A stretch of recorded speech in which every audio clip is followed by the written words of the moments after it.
The first question, not your favorite question, is tell us about yourself. Well, I am a village boy from Gutu in Zimbabwe.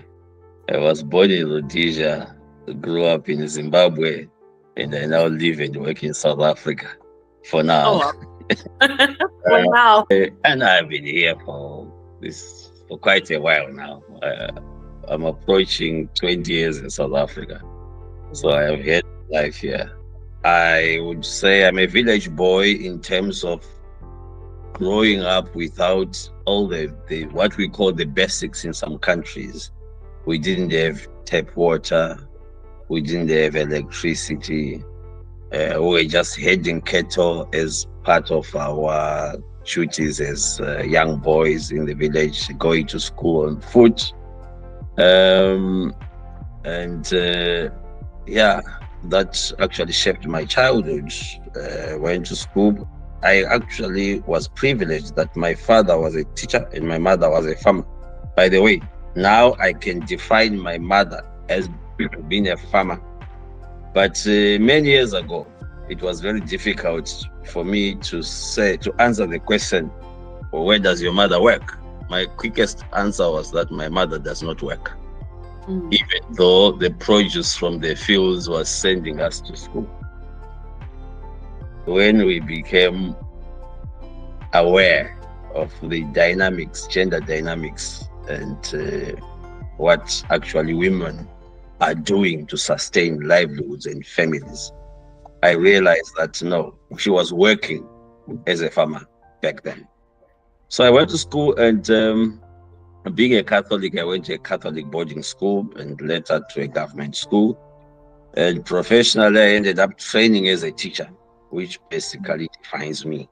I trained at Gweru Teachers College, taught in very remote schools after that in Mashonaland East, in Togo district, and later Gormos district.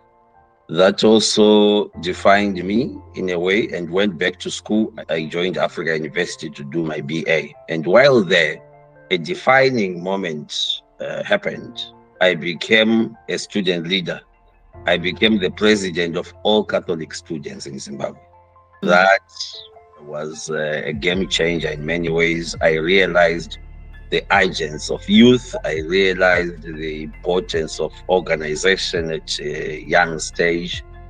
And also, that was the time when Zimbabwe was undergoing a lot of political changes. While I was president, there was the constitutional referendum that was rejected, and that led to the farm invasions in 2000. And that was also the time of the emergence of strong opposition. So politically, political violence was beginning to become the norm. And soon after Africa University, I taught for 1 or 2 years, but joined civil society organizations, a small organization called Nonviolent Action and Strategies for Social Change. That was my shift from being a civil servant to a civil society activist, but mainly focusing on youth activities, training youth in nonviolent strategies in dealing with human rights issues and pushing for their struggles. While there, I then trained, I actually came to Cape Town to train with the Center for Conflict Resolution, trained in basic and advanced mediation skills. That was also a game changer because that was the time I went to Durban. At Marian Hill, we were trained as peace monitors. And what came out of it is a very fantastic organization called the Zimbabwe Peace Project. So I became the first national training officer for Zimbabwe Peace Project. That was how I began to consider myself established in civil society. Went on to work with Farm Community Trust of Zimbabwe as a conflict management officer. During the time, we were working with displaced communities after the farm invasions. So trying to resolve conflict at that level. But then I went to Austria to study in advanced peace studies.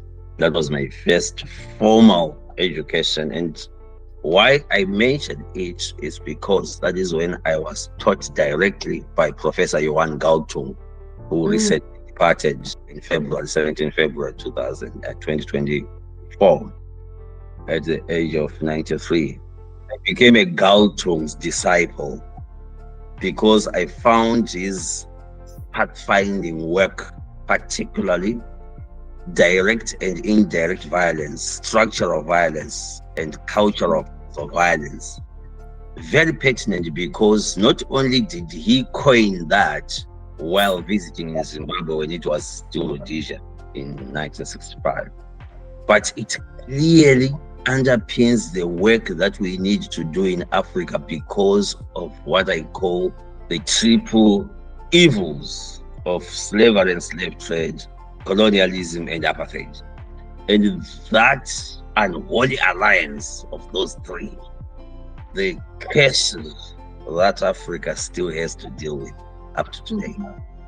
And when I'm doing conflict resolution and peace building work and transitional justice work, I look at Galtung's triangles. I look at direct forms and indirect forms of violence. I look at structural forms and cultural forms of violence as the entry points to transform conflicts.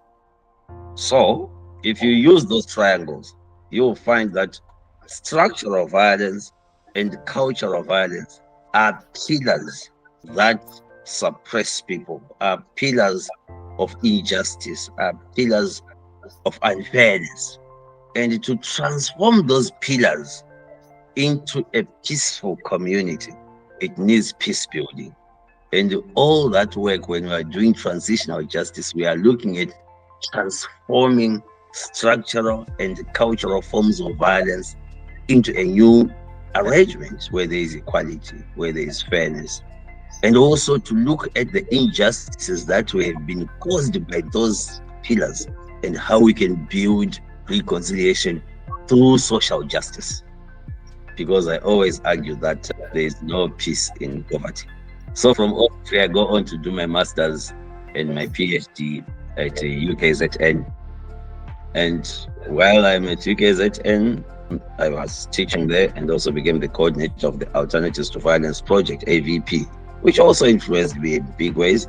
And then joined CCR, which I trained me in 2003. I joined it in 2009 as a senior project leader. In 2011, I went to teach at UJ, but end of 2011, I ended up at IJR, where I am now, working as a senior project leader for peace building interventions, mainly in Southern Africa, but also across the continent and beyond. Wow. So at which moment did you say, I'm doing transitional justice? I'm one person who actually would declare that I'm not a transitional justice person. Because when transitional justice was pushed, it was pushed by our friends who are lawyers. And I saw it as limited in scope. They tried, and I am sure they now admit that they failed, to make it a stand-alone discipline outside peace building. That was not convincing to me based on what I had already seen professionally and academically and in practice. And eventually, when the African Union, the project by civil society started to develop, and the African Union Transitional Justice Policy, which I was in a way contributing to, but not at the center, I realized that there was a shift to understand transitional justice in peace building terms. So I would say peace building is much broader discipline that includes conflict resolution, conflict analysis, dialogues, peacemaking, peacekeeping, and everything, including transitional justice, to move towards reconciliation. That won me until it was even adopted in 19 February 2019. That won me as a transitional justice activist because it contributes to peace building, not the other way around. That's my journey. But there are people who will tell you that, Webster will tell you that I'm not a transitional justice person. And I speak like that because I never saw transitional justice as a process or discipline that would stand alone outside peace building. That's my position. And what would you say have been the biggest challenges for human rights, for justice, and in your case, for like peace building efforts today? I would think the biggest challenge remains lack of political will, especially in situations where the political class is also involved in human rights violations. Also, when the economic class wants to continue profiteering even in the face of unfairness. So it becomes a class battle, and it's sometimes frustrating. I can give you an example of Zimbabwe, where one of the key challenges regarding transitional justice is about Gukula Hundi. And one of the key challenges is about our liberation struggle. So for Gukula Hundi, you will find that it has dragged for 35 years now. That issue is not being resolved because the political class is directly implicated in what happened and is now in charge of revisiting the issue. So there's a bit of lack of trust. If the political class had allowed this process to be handled fairly earlier, I think everyone would have been absolved in terms of how we move forward. Because in a transitional justice process, both the perpetrators and the victims are helped out of the burden of the past so that they can chart a future together. So reconciliation becomes a facade in a situation in which those with power do not want justice to happen. And also those with economic power, when they do not want to share with the poor, will always have two classes. And South Africa is a good example where year in, year out, it comes out as the most unequal country in the world. And that is not accidental. It's simply because of apartheid, which created the structural inequalities. So those that are benefiting out of it, they should engage in social justice. And perhaps we could have taken heed of what the late Archbishop Desmond said, that we should tax heavily the rich so that we help the poor. How do you look at Cape Town? You go behind the mountain, you see heaven, and you go the other side of the mountain and you feel like you're walking in hell. That's a disparity. Defies logic. You go to Joburg, you see Santon, across the road there's Alexandra. And that is not a historical accident. It is partial planning that was done during apartheid because apartheid allowed it to happen. In the issue of the land question, when 4% of the land is owned by Black Africans in South Africa, yet they are the majority in terms of population, and even not only the majority, but they were taken out of their land because of colonialism and apartheid. So we've got this burden of the past. That's probably the biggest challenge we have in our work. The burden of the past is remaining the present. You remove politician one, you put politician two, but you find issues like corruption, they progress, they continue in many countries. You remove colonialism, you put a new governance structure and democratic as in courts. But people don't experience the necessary changes to see a transformation. That's where we would need transitional justice processes that deal with specific issues affecting the population. And at the core of it all, because we are always looking at human rights as the main issue around transitional justice, but human rights not in a limited way. We need to look at human and economic rights so that social justice becomes part and parcel of all transitional justice mechanisms. Because what's the point if you have negative peace, which is another Galtung pathfinding work? we need to transform our societies into positive peace using transitional justice. I've just learned so much. I've just learned so much. And I guess my other question is, what initiatives are have you worked on in the past and that you're currently working on to make, peace building and transitional justice an everyday conversation and practice in your context? I mean, especially now, we've just spoken about the need for sort of human rights and economic rights to try and recreate, the boundaries of equality, especially where there's high levels of inequality and these the past structural and economic injustices. Well, in the work that we do, we are not usually groomed to blow our own vuvuzelas. That's why you're here, Webster. We intend to do. We are trained to do the donkey work, and the politicians take the glory. You see, progressively, I would say I have trained thousands of people across the continent in different aspects: conflict resolution, mediation, peace building, community peace building. In fact, community peace building is my passion. If you want to see me happy, put me in a village and leave me there to weave some webs of peace. That is where my passion is. So I try to create the thread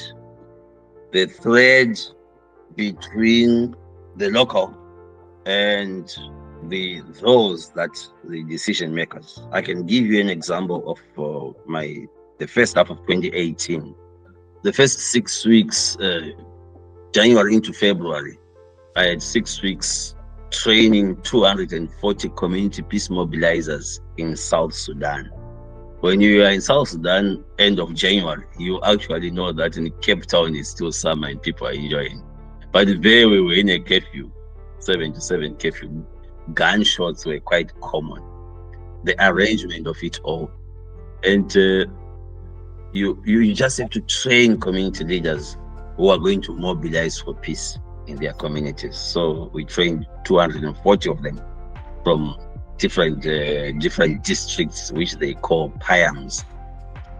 While I was there, it so happened that UCT was short of teaching staff, so they wanted a lecturer for their master's course. So I had to redo the course, and I leave end of February. UCT is opening. I am in the lecture room teaching international peace building to masters and honors students. And mid-semester break comes.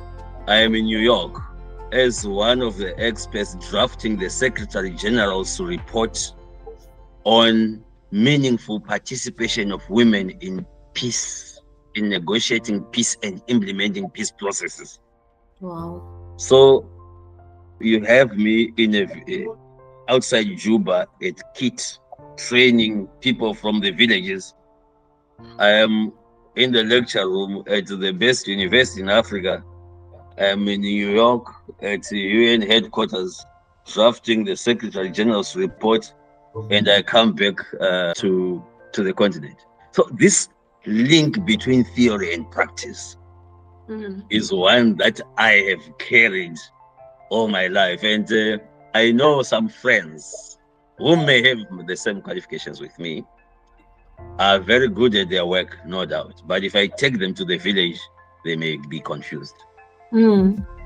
So this thread, and I have done conflict and peace work in 17 countries across Africa now. And when I say I've done work in a country, I don't mean I go to some small town or the capital, we attend a workshop, a conference, I train people, then I come back after a week. I don't consider those ones. Those ones I visited. I consider work like I did, say, in Sierra Leone, invited by the Human Rights Commission, who were setting up a district commission in Makeni district. up north, and I go there, stay there a week, and experience life at the commonest level.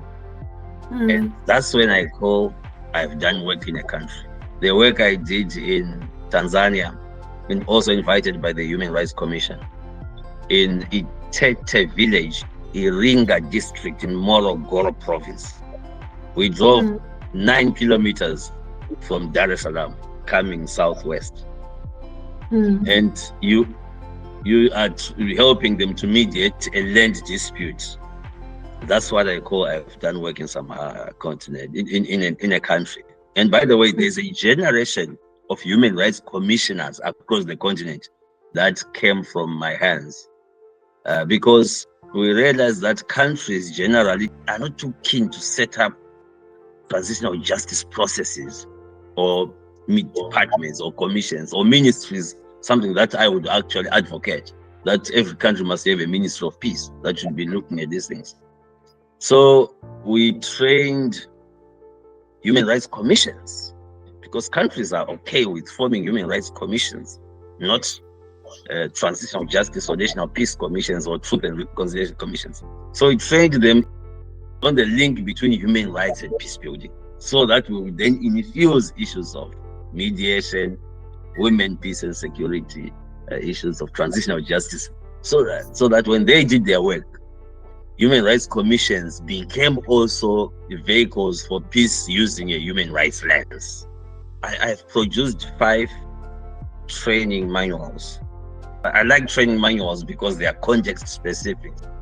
And training manuals because the teacher in me always comes there to say, how can I help a community or a country without having to explain that when I'm doing this, this is someone's theory, this is what? No. It's that translation. For example, I follow the generation of peace builders or peace workers who were trained conflict analysis using the image of the iceberg. Have you heard that? Saying conflict is like an iceberg, because an iceberg, you just see the tip of the iceberg. And the bigger, it's actually within the triangle formations. I mean, you are talking to someone under a tree in a village in Africa that conflict is like an iceberg. In Africa, we have a tendency of agreeing. We'll say, okay, and you go back thinking they've understood. When I studied in Austria, I thought I was going to see an iceberg. Of course, Austria is landlocked, but it gets freezing in winter, and I thought many people in Europe had seen icebergs. Many of them have not seen icebergs. So when I came back, I realized that we cannot continue telling our people that conflict is like an iceberg. Because in my village, we never held even a block of ice when we were growing up. So when I go to the villages in Africa, I will say conflict is like eyes of a crocodile in a river, or ears of a hippo in water. That's what they can relate with. Then they know that if you see those small ears in water, you should know that there's a hippo and you run away. And that probably is where my contribution to peace is quite unique, in that I try to locate narratives of peace in each community. When I'm in Southern Africa, I just don't talk about positive peace. I translate positive peace to the philosophy and concept of Ubuntu, because to me, Ubuntu is positive peace, which is what we know. Does that make sense? That makes a lot of sense, actually. Now that you say it, I'm just in my brain. My mind is trying to locate an iceberg in the Limpopo River, and it's not working. Exactly. But you read many books saying conflict is like an iceberg, because what you see emerging on top is just some microcosm of the bigger things underground. There is the root causes, the issue of the root causes of conflict, basically. So using the analogy of a tree, you would say, what are the roots? And my generation and many books still use iceberg as trying to make people analyze conflict. Yeah. So Perhaps my other advantage, which makes my life a bit easier, is that one of the subjects that I studied to teach is history, including African history. So I go to different parts of Africa. I have studied and I taught their history, and they find it quite surprising that some of them I know their history more than they do, because I used to study and teach it. Yeah. So interesting. And I really like that you brought up the issue of this meaningful participation, and you said meaningful participation of women, but especially the keywords meaningful participation, because I think it's an issue that has come up so much, where youth are concerned, where women are concerned, but also with the African Union Transitional Justice Policy, this issue of how do you actually implement meaningful participation? What does that actually mean? And I'd really be interested to know, in your opinion, what that looks like. What does meaningful participation mean? I will send you the report that came out of that, but I can give you an example. I won't mention the country. We were negotiating for a peace process, so I go there as part of the team. When we get into the room where we are trying to devise how peace would look like in the country, they were all men. Wow. So I said, no, but we can't proceed if it's about men only, because in most countries, even almost globally, the ratio is that it's almost 49% to 51% women are more than men. And women are also, they suffer disproportionately in conflicts, women and girls. So we needed to have women in the process. And these men looked around and they wondered what I was trying to do. And what they do, they said, but if you want women, we can find women for you. I said, okay, let us wait a bit so that we have some women, only to discover that they had brought in their wives whom were they're coming from their rooms, so that they are now saying we now have women representation. Then there's also the aspect of having women in another country, where I went to train 40 women mediators to intervene in a conflict. And I was trying to understand, what does it mean when women are participating in their peace processes before I came? They said, no, our purpose when there's a peace process is that we will be cooking for the men who will be talking about peace. And if they achieve peace, we will go and dance and sing and dance. So is that participation meaningful? So we need to go. At least now, at this point, we already have UN Security Council Resolution 1325 as a guideline, and it identifies the gaps. And also there are many other resolutions that came out of it to strengthen it. We also now have for peace UN Resolution 2250. When we were doing peace work and doing it for youths, there was no 2250 to guide us, but we're already doing it. It's almost 10 years now because it came in 2015. There are 2 other resolutions to support it. So it's not only about numbers, which comes to something that I am pushing, but it has not gained the currency, which I call peace tasking. I call peace tasking specific tasks that are assigned to individuals or groups that they should implement in a peace process, so that you don't just become a member. You go and carry, I carry Rutendo's handbag into a peace process and I call myself a participant. That is not meaningful participant. But at least if Rutendo says I must draft the notes that she's going, that would be meaningful participation. And I call that peace tasking, having specific tasks in a peace process in which you play a role directly.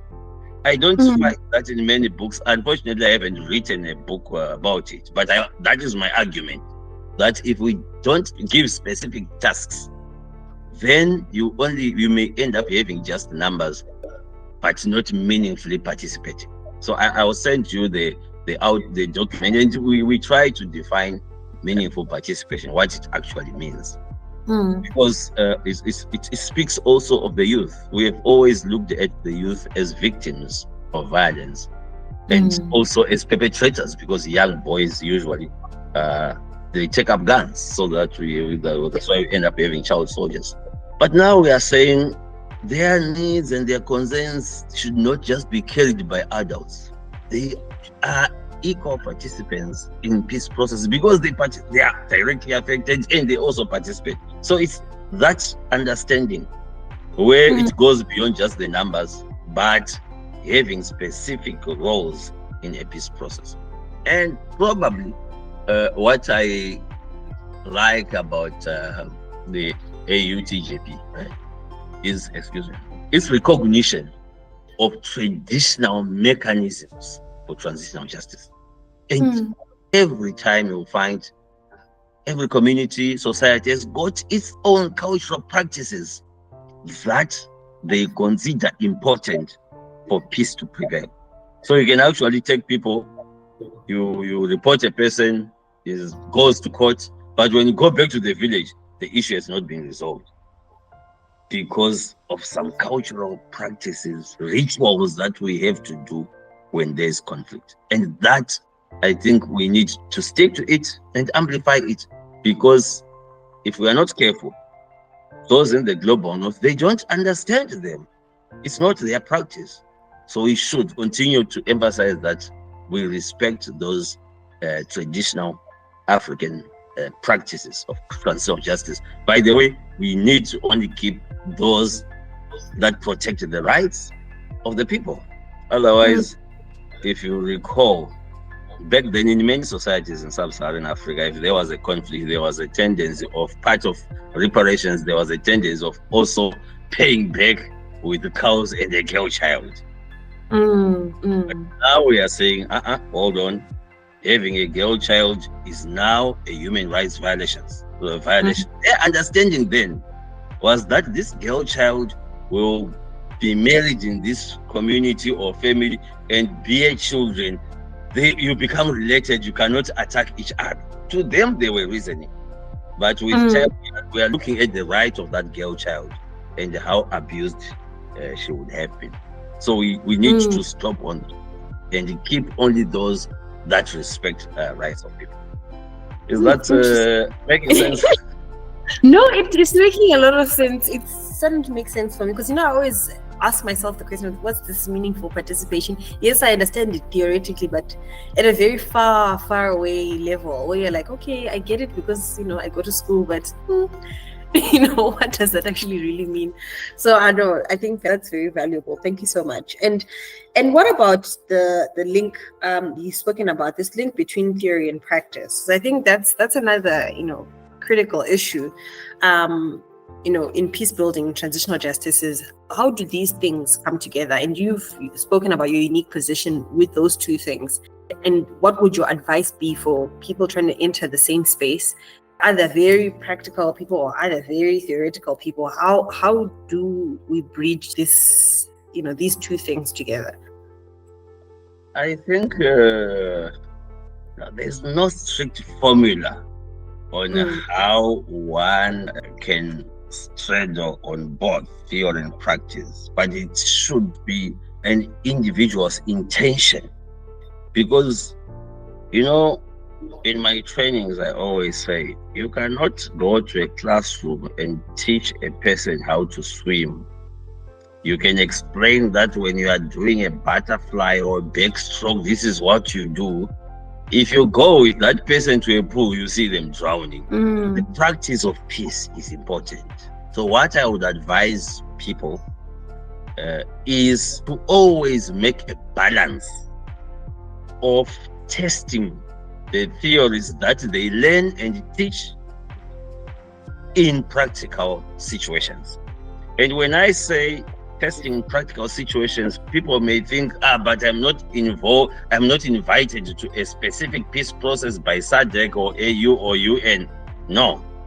When we are teaching non-violence, you can test non-violence in your family, non-violent language. So that aspect of being intentional to test what you learn in practice, you build on that.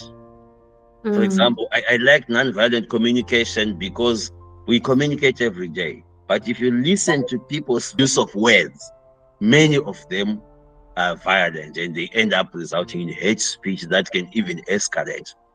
And these are things that we can teach each other, and you can actually test even with your friends who uses violent language and who uses non-violent language. So it's a question of being deliberate, and sometimes it's a question of volunteering, where it's allowed. You can volunteer to be involved. I know that even in institutions like ours, that's an area that we sometimes may be overlooked. So a person can come here and do an internship for 6 months or a year, but may not have seen Webster in a training session. So people like myself also must make sure that we teach what we train and what we learn from practice, so that people, at least if they can't be there because of financial reasons, they may not go with you to Kenya or to Uganda. But what I do there, at least there must be some transference of knowledge and skills, so that you can actually cite it as an example. And in citing it, you begin also to create a path in which you try to implement things that we learn. Otherwise, peace in the classrooms and lecture rooms and lecture theaters translated into workshops in hotels, it's not enough. When you go to the village, the game changes drastically. So you need to have that deliberate will to do things both theory and practice. So I count myself quite privileged. And it also came from when we were in Austria, for example. We were asked a very simple question to give an example of the conflict that we had experienced. So this is in 2004.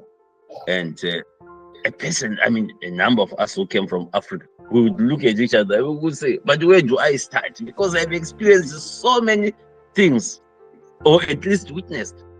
But a certain lady from Canada said, I have not experienced conflict.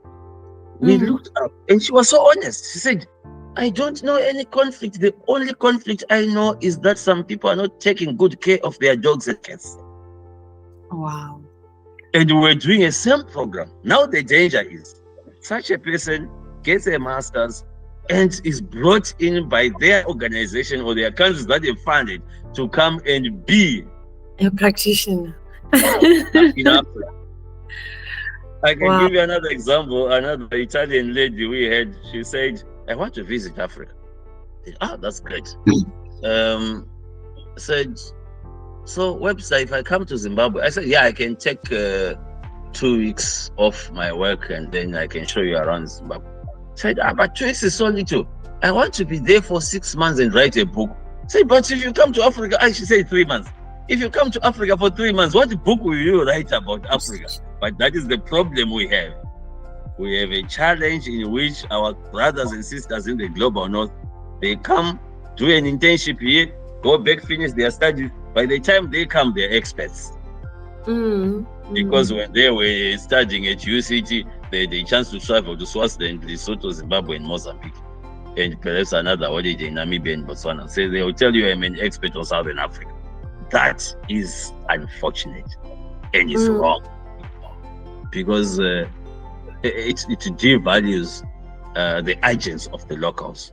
So I'm quite happy to see people like yourselves getting the qualifications in transitional justice, and I'm happy to see you in the field doing your thing.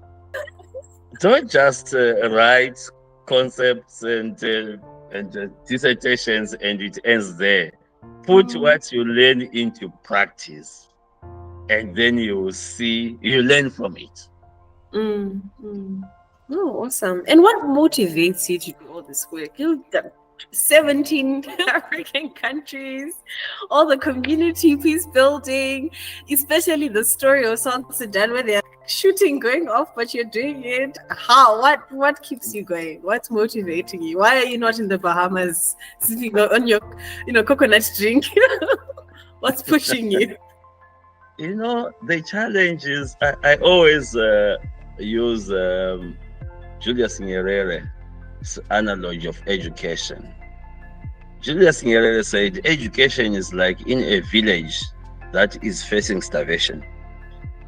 And the village brings all the little that they have to give to this one young man so that he can have strength to travel to the next village to carry food for his village.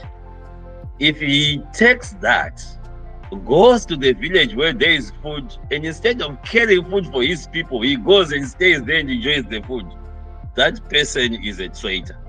So I would look at it as one, it's about passion, but two, I was quite privileged to get the scholarship to go and be taught by Galtung, one of the founders of peace studies in modern day. So if I would just go and drink from the source, I come back and sit in some office and just consider myself educated. I think that is useless education. That's why I like to write training manuals that will train people that go into the field. And then I'll ask, how did it go? So that I learn from them. It's about passion, it's about calling, and it's about the urge to use the knowledge and skills that you have and also to pass it on. So my teaching background also comes into being, because if you're a teacher, you are wired up to share, to teach. And so, yeah. Once you teach, you always find yourself teaching. Exactly. Once a teacher, always a teacher. So you end up having that urge. You read about a community, you get an interest, and you think, oh, can we try this? So you also, what will end up happening is the networks that you grow. Networks right from university. I still have very close networks with people I was with in Austria 20 years ago. Wow. We still have a network in which we are updating each other, we reference each other, we are telling each other, please, have you heard about this? This will be interesting. This will be, yeah. And also creating space for others.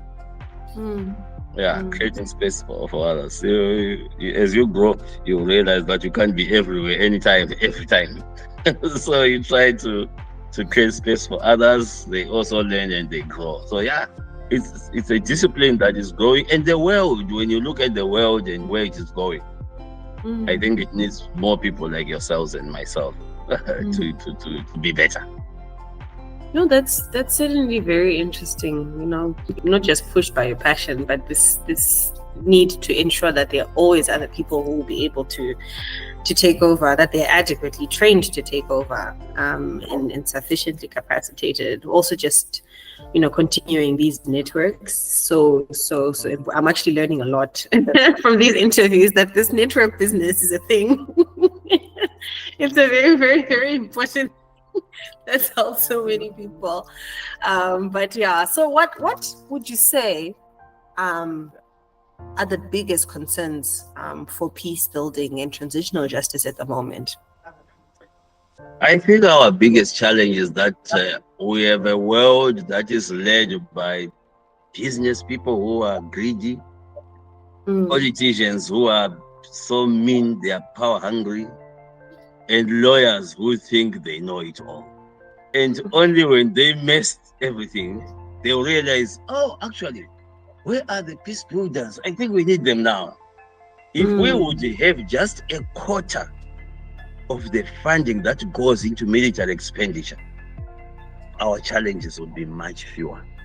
So our priorities, the frustration I have and the challenge we have is that we look at how corruption increased during COVID times, how the rich became richer during COVID times. It tells you that we are fighting a bigger battle. Those with power want more power. Those with money want more money. And when we have that situation, you end up having even poor countries spending more on military expenditure instead of providing human security, providing education and health. So as long as our world is still like that, then it means we need to continue fighting. It's said that we don't get peace workers. Of course, I always say I don't want to die a poor peace worker.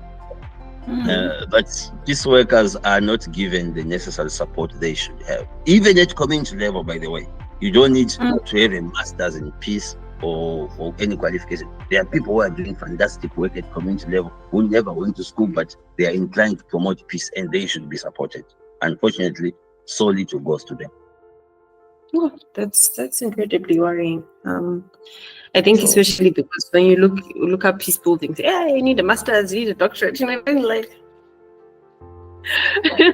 when the conflict is affecting people, it doesn't care whether you have a doctorate. Exactly.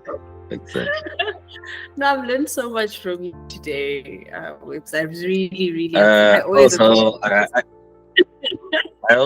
learned from you. Having people like you make us think of what our purpose is in life. Well, if that at least comes out of this, then I have done a fantastic job and managed to get you to know the Vuvuzela. As you should. But no, I think this is really great. I think some of these conversations, these talks are very important. They make the peace work and transitional justice work, it's not glamorous, but it's also not as spoken about as it should be. So people end up so attracted to the private equities and all these nice Wall Street jobs, but not actually recognizing that in the background there's so much more happening, for someone to have the access and the capacity to go and do a Wall Street job. And I think this is exactly. Look at northern Mozambique. They discover gas, so they find good lawyers that will negotiate who is going to get what, and they sign deals in the middle of poverty. Boom, terrorism starts, a war starts. Then they realize, we need peace workers, we need a peace force.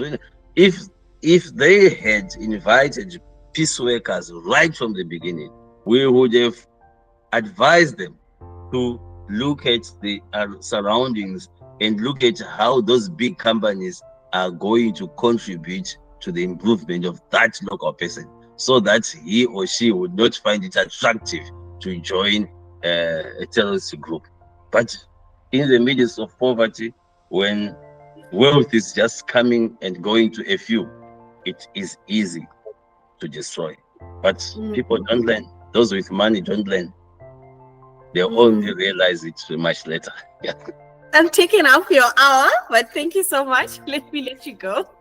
Thank you so much for this. I'll tag you once it's ready and edited and everything. But yeah, and I'll also send you a few of our other interviews. Maybe you'll also enjoy some of them. Okay, guys. Thanks so much, people, and continue doing what we are doing.